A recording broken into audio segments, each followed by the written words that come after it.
We are here in Lima, Peru, and thank you for being with us, Dr. Gabriel Cousens.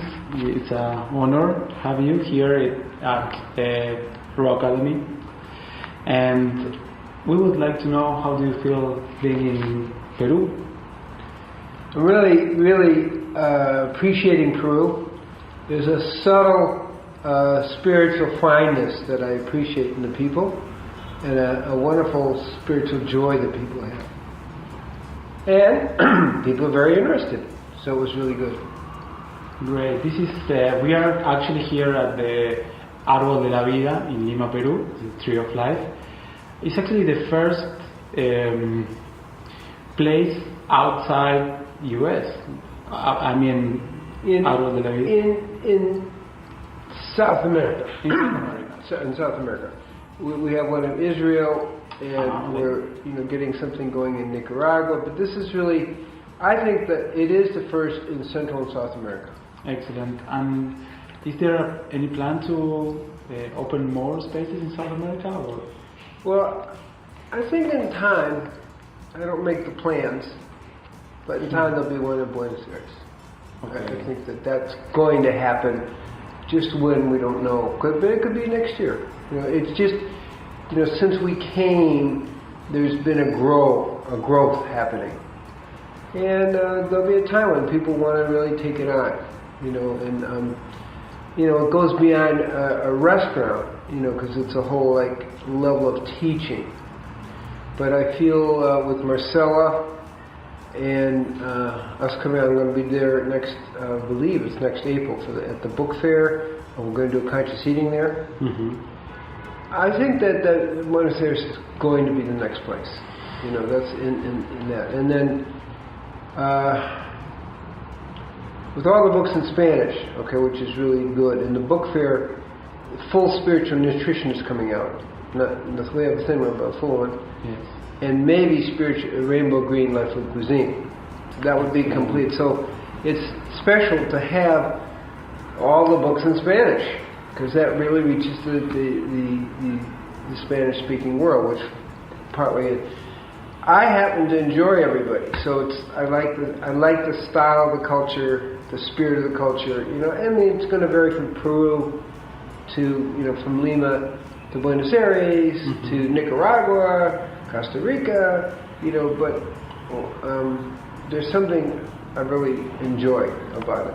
There's something about the Andes and the energy, the awakening energy of the Andes that I find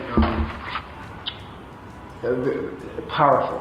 Yeah. Powerful. So it's probably the new Himalayan. Yeah, could be the new Himalayas, but you know what? It's the Andes. It's the old Andes, and it has its own power. And so I appreciate that as a sun dancer, and we do spirit dance, and there's a whole connection mm-hmm. that I feel. So that's kind of part of the story.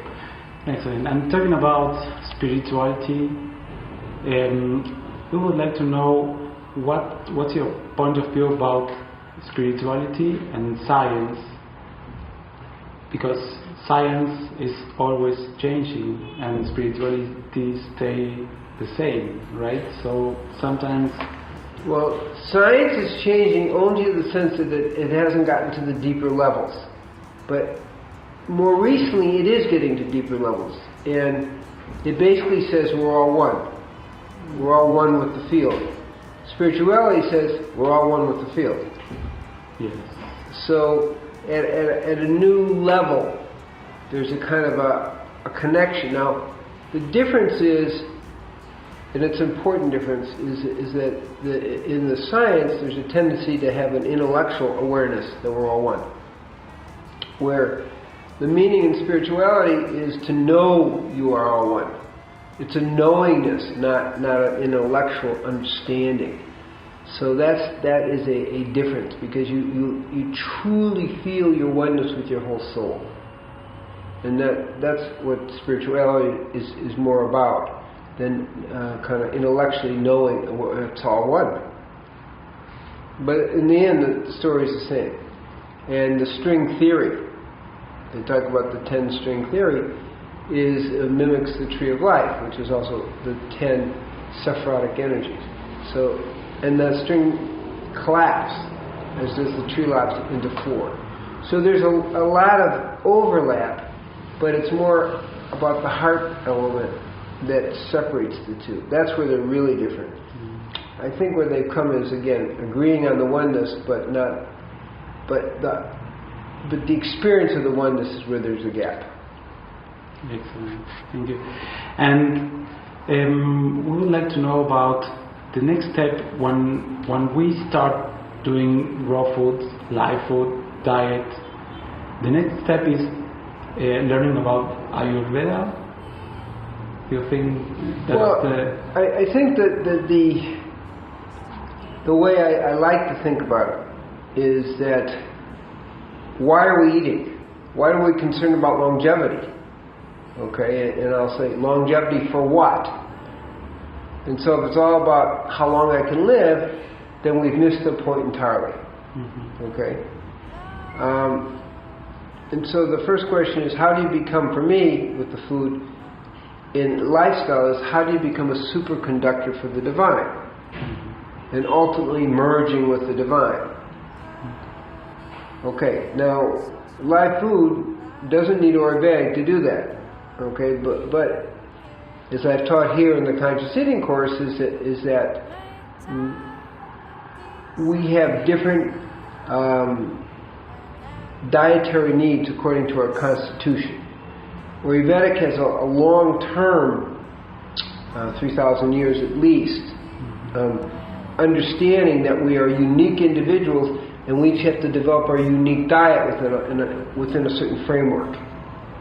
So when they talk about the doshas, which are that which can go out of balance, and you eat to balance the doshas, you eat to balance the energies or doshas of the seasons, you eat to balance the energies and doshas of your life cycle. It's much more sophisticated than talking about, well, this is what you should eat. Because what you eat should vary according to your constitution and your life cycle and where you live and the seasons, and so it's a little bit more, it's a lot more sophisticated. So it gives a perspective on how to eat and how to live in a way that brings you more into balance, considering all the factors. And then the food is one factor that balances you in relationship to all the other factors.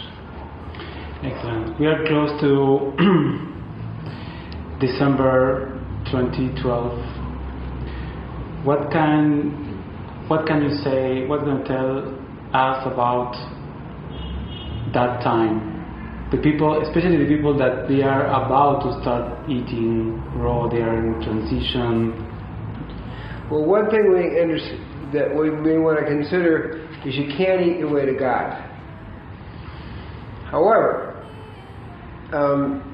as people get into the live foods, they're going to become more sensitive to experience the energies. Now, in the Mayan tradition, Don Alejandro, who's the head Mayan, talks about somewhere between 2010 and 2014. And what is he saying? There's a transition. And the more sensitive we are in that kind of transition means the more we're going to be more tuned into it. I think it's a little limiting to think it's going to be December 21st, 2012. I think it's a limiting type situation.